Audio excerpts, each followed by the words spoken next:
When I graduated from seminary, I knew everything. I especially knew everything about liturgy. I was an expert on the right way to celebrate the Eucharist with my new graduate degree and all. I was also very fussy about making sure we did Eucharist the right way.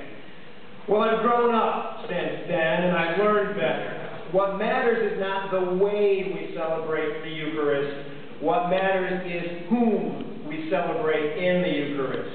It's about Jesus, the one who is God's face for us. It's about Jesus, the one who walks with us. It's about Jesus, the one who gives us strength, the one who hurts when we hurt, the one who rejoices when we rejoice.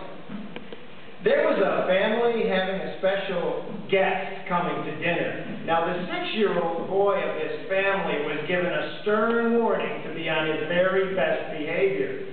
But when the family sat down with their guest for the meal, the boy reached for a roll and knocked over his glass. He spilled water all over the beautifully set table, and he froze in fear. He knew now he was going to get it. And he looked at his father, and his father looked at him and smiled and knocked over his own water glass, and together the two of them went and got a towel and cleaned up the mess. That, to me, is a Jesus story. It involves a wonderful meal, a special guest, and a towel used in humble service. But most of all, it's a story about compassion and love. In the Gospels, we see Jesus caring about people, children, the sick, women, men who are underdogs in the society. And in the Gospels, we see Jesus enjoying meals.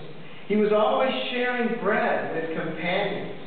So it makes sense that he leaves us a meal to remember him by, a ritual to be fed by, bread for the journey. Do this for the remembrance of me, he said. And because Jesus was Jewish, he meant a very special kind of remembering. Jesus had grown up with the Passover meal every year, the meal described in our first reading today from the book of Exodus. The Last Supper of Jesus with his friends was at Passover time. And at that time, back then and still today, Jews remember the first Passover when God delivered them from slavery in Egypt. When the Jews celebrate Passover, they experience that first Passover again. In their hearts, in their spirits, they too come out of slavery with their ancestors. They feel like they were there. And that's the kind of remembering Jesus meant. So in this memorial of bread and wine, in this sacrament of Holy Communion, in this Eucharistic meal, we are with Jesus again in his death and his resurrection. The Eucharist is a meal and a family gathering, but above all, the Eucharist is a way to touch and hear and feel and taste the presence of Jesus, the one who is God with us. There was once a church that was always open for prayer, like our church is here in Chenango Bridge. And a shabby old man went into that church every day at noon, but he only stayed for a minute. Well, the priest of that church wondered what he was up to. There were valuable things in that church that could be stolen. So one day, right outside the church, he asked the old man what he was up to. The old man said, "I go in to pray." The priest said, "Come on, you're never in the church long enough to pray." The old man answered, "Well, you see, I can't pray a really long prayer, but every day at noon, I go in and I just say, 'Jesus, it's Jim.' And I wait for a minute, and then I go away. It's just a short prayer, but I guess he hears me." Well, some weeks later, this man Jim was hit by a car and hospitalized. Now, Jim became a wonderful presence on his hospital unit. He helped grumpy patients become more cheerful. He even made the nurses laugh a lot. One of the nurses said, "Jim, you have really made a difference around here. You always seem upbeat." And Jim replied, "Yeah, I guess so. I can't help feeling good. You see, it's my visitor. Every day, he makes me happy.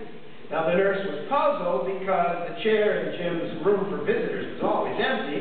She had figured he was just a lonely old man with no family or friends. She asked, "Your visitor, when does your visitor come?" "Every day," Jim replied. "Every day at noon. He comes and he stands at the foot of my bed, and I see him, and he smiles, and he says, 'Jim, it's Jesus.'"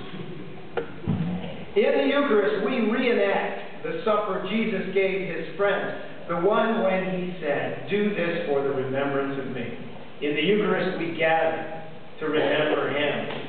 In the Eucharist, we say, "Jesus, it's us. It's us, the same frail and fallible folks we are every other day of the week."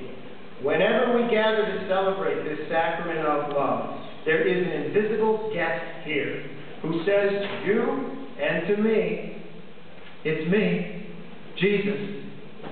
What matters is not the way we celebrate the Eucharist. What matters is whom we celebrate in the Eucharist. It's about Jesus, the one who is God's face for us. It's about Jesus, the one who walks with us. It's about Jesus, the one who gives us strength, the one who hurts when we hurt, the one who rejoices when we do. It's about Jesus with us.